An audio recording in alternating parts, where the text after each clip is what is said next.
And today, we are going to talk about the opposite situation where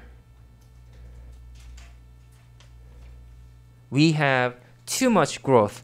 So sometimes it feels awkward when you hear that too much growth is also a problem. So often many executives, many managers are trying to make their firms grow.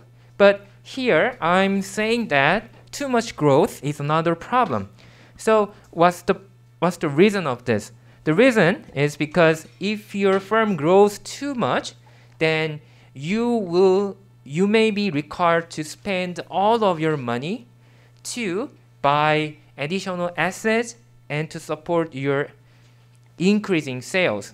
And by doing so, maybe you will experience a depletion of your financial resources. So that's the problem. And then we may need to finance. We may need to obtain external funds a lot. So that's the problem we have. And thinking about the life cycle of a firm, usually those firms with too much growth problems are in the stage of the growth. So they are very young compared to the firms with too little growth. Too little growth firms are usually mature firms. And then one thing I'd like to say is that we have to be very careful addressing this issue because we are not arguing that a firm should not grow. It is better for a firm to grow. For example, it can have a lot of sales. It can be a dominant player in its product market or service market. So it is better. It is usually better for a firm to grow. But we are talking about too much growth, and we are not saying that we should reduce its growth rate, but we must be prepared for the external funds that are required to support the growth of the firm. And there are I'd like to talk about 3 different ways to be prepared for this situation. First is to reduce payout, and second, to increase leverage, and third is to sell new equity. Also, there is another option, which is pruning, outsourcing, or spinning off some divisions. First solution is to reduce payout. So this is exactly the opposite situation compared to the too little growth firms. So in the last week, we talked about one way of solving too little growth problem is to pay the money to the shareholders back. So in this situation, the opposite is happening. And now, because our firm needs money for the future growth, so we have to preserve the money. So we are going to stop paying for the shareholders, and we are going to say to the shareholders, hey, our firm is growing really fast, so we need to invest more. So let me just please allow us to keep your money and to spend it for our valuable projects, and maybe in the next year or in the year after the next year, we can pay you back with more money. So that's why we are going to reduce our payout. So firms can cut their dividends, and they are going to have more retained earnings. So in the short run, it may seem that shareholders may be angry about this decision because now they do not receive the dividends. However, in the long run, they will be better off because by the investment in our company, our sales and our income will grow fast, and then we can give them back more returns. But so usually, so I said those firms with too much growth are on the stage of the growth stage, which is they are very young firms. So usually those younger firms do not pay dividends dividends. So they usually have a dividend rate of 0, dividend payout rate of 0. So they do not pay dividend they pay no dividend at all. However, it can happen that a firm was paying a dividend before, but now it realized that it needs more money, so it starts to cut the dividend. So this can happen in reality. However, usually managers try to avoid this situation.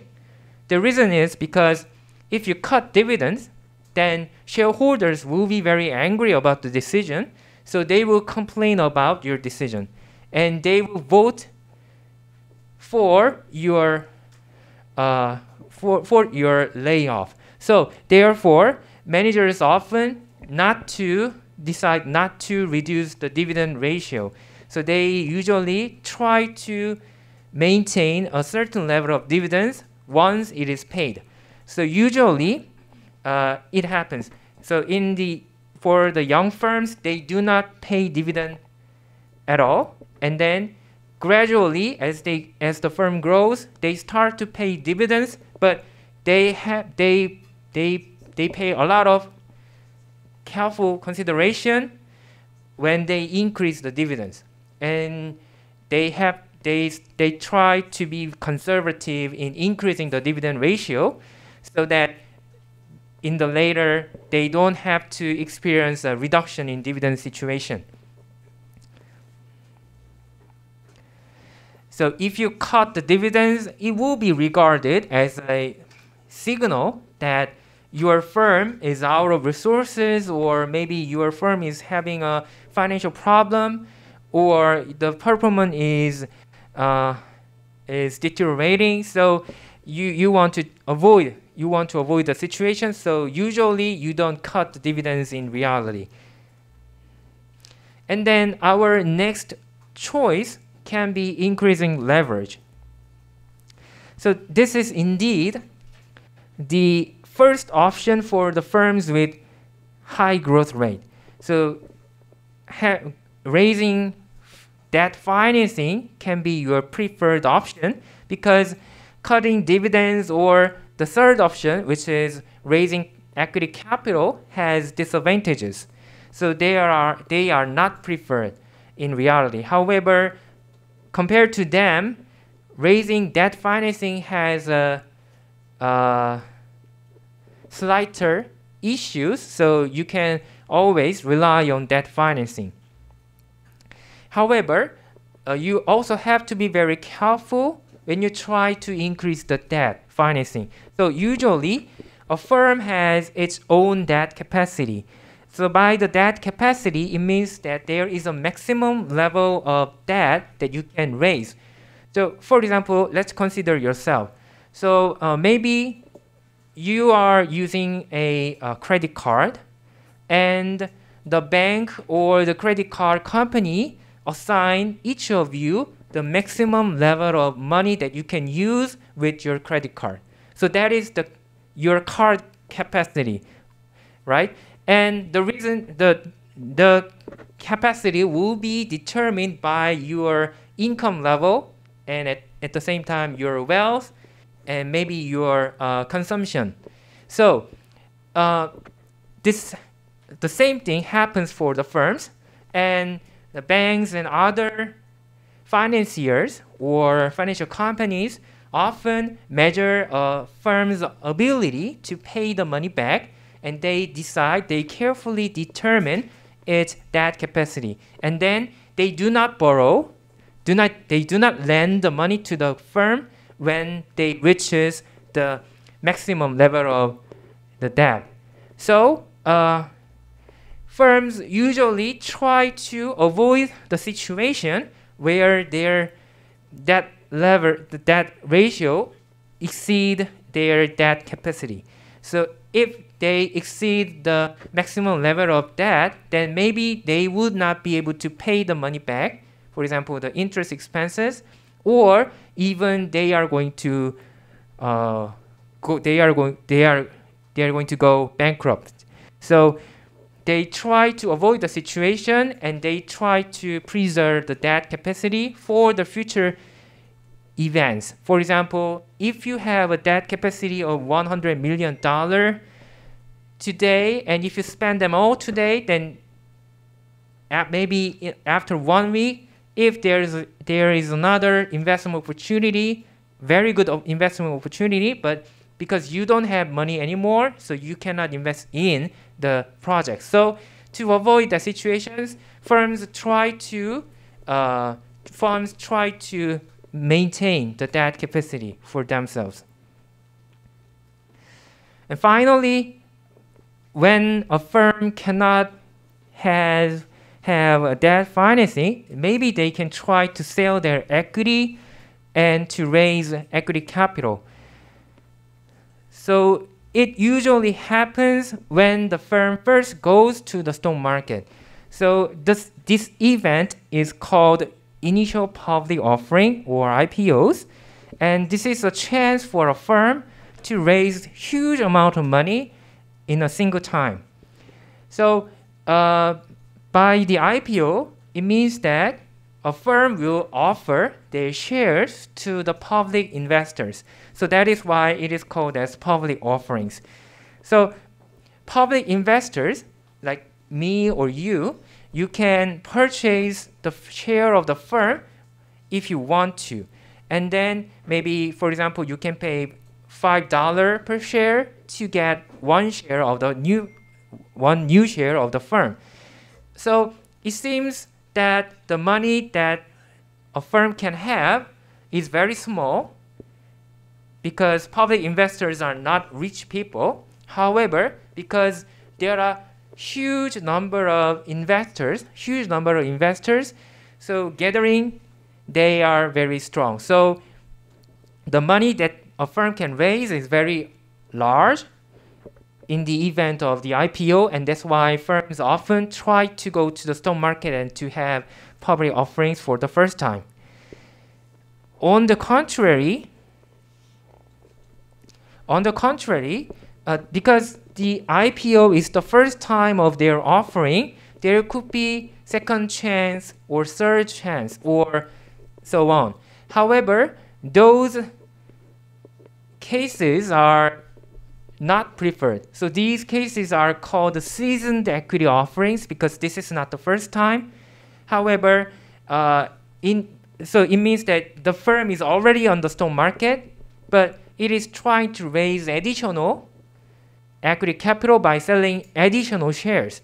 But this is not preferred by investors or the firms because usually by selling new shares, the existing shareholders, the shareholders that have owned the existing shares will experience a delusion. The delusion means their ownership and their control rights will be reduced. For example, let's suppose that we have 100 shareholders in our firm, and then each of them has one share of the firm, and then each of the person has 1% control right and 1% right for the cash flow of the firm. However, if the firm decides to issue new shares for new 100 investors, then there will come new shareholders, and then after that, the existing shareholders' ownership will be reduced from 1% to 0.5%. So their ownership is deteriorated, and therefore they don't like this situation because they want to influence the firm's decision-making process and they want to get the earnings that a firm have. So that's why the seasoned equity offerings are not preferred compared to the initial public offerings. So usually that is why there is a disadvantage in equity financing. So that's why we often rely on the debt financing first, and then if it is not available, we go to the equity financing. And I'm going to talk about this issue in the next chapter again. So here, this graph summarizes my explanation. So this is the net new equity issues from 1980 to 2016 in the United States. And this is the net equity issue by means that we aggregate the addition to the equity as well as the decrease in the equity. So addition to the equity is the issuing new shares and selling them to the public investors. And the reduction in this equity is stock repurchases or dividends. And by adding them all, we can get this graph. So if it is positive, it means that there are more selling new shares. And if it is negative, it means that there are more stock repurchases and dividends compared to the new equity issues. And as you can see, usually this graph is below zero level, which means that usually firms often pay the money to the shareholders, but not get the money from the shareholders. So usually firms often try to avoid equity financing. And the last option is not a financial decision, but I can say that it is a kind of strategic decision, but we can choose to prune or outsource or spin off some division of our firm. So in reality, a firm can have multiple divisions with that corresponds to different industries. For example, the Samsung Electronics, which is the largest company in Korea, has 3 business divisions: the semiconductor, mobile phones, and the other electronic devices for home owners. And Samsung is doing these 3 businesses together. However, maybe they can decide to focus on the semiconductor part or the mobile phone division rather than the electronic devices. So in that case, they are going to sell the division to other firms, and by doing so, they can get the cash immediately as the price for the sold division. So that is why they can do this kind of actions when they need some money.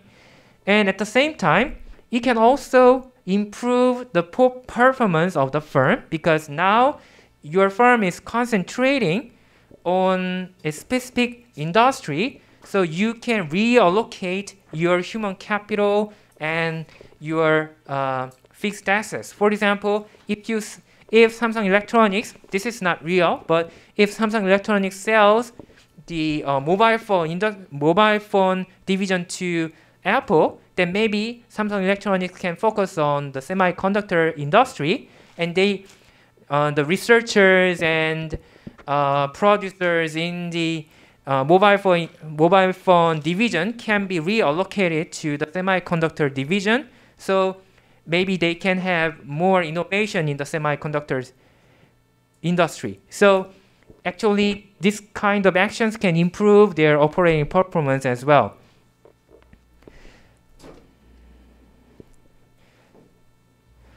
I'd like to finish this chapter with an example of a firm with too much growth. So we have a firm called Nobility Homes, and we have financial data from 2012 to 2016. And following the textbook, we have 4 factors affecting the sustainable growth rate of the firm: profit margin, retention ratio, asset turnover, and finally the equity multiplier. And then, based on these 4 factors, the textbook author calculates the sustainable growth rate of the firm, and it is 0.1, 2%, 4% approximately, 8%, and 15% for each year. However, this firm actually experienced a higher growth rate for this period, So for example, in 2012, its growth rate in sales was almost 18%, 17%, 14%, more than 30%, and 22% in 2016. So as you can see, it is really exceeding the sustainable growth rate. So we can call this firm as having too much growth problem. And this is a what-if analysis. So they are trying to find the solution for this too much growth problem. So they are talking about the profit margin and the financial leverage, which is the equity multiplier. So if they increase their profit margin to 20%, then the sustainable growth rate can become higher from 15 to 17. And at the same time, if they increase their equity multiplier to 1.5, then their sustainable growth rate will become almost 18%, which is higher also. And if the firm choose to do these two things together, and the sustainable growth rate can be almost 20, which is very similar to the actual growth rate of the firm. So they are trying to figure out how they can resolve this too much growth problem. And that is, this company has increased its leverage ratio from 1.4 to 1.3. And also at the same time, it has improved its operating performance. So profit margin has become 70.5%. As a result, we can see that in 2012, compared to its ROA, the actual growth rate of the firm was too high. However, and their balanced growth rate, their sustainable growth rates are around here. So this slope is the sustainable growth rate, adequate level of growth. And this slope is extremely high, rigid. So this firm is trying to go to this level. And as you can see, by adjusting its leverage ratio and by trying to improve its operating performance, the firm is moving toward its sustainable growth rate. So it was here, but now in 2013, 2014, it was a not good action, but finally in 2016, now it is here. So the slope is very close to the sustainable growth rate. And we can say that this firm is trying to resolve this too much growth problem by adjusting their leverage ratio and the profit margin.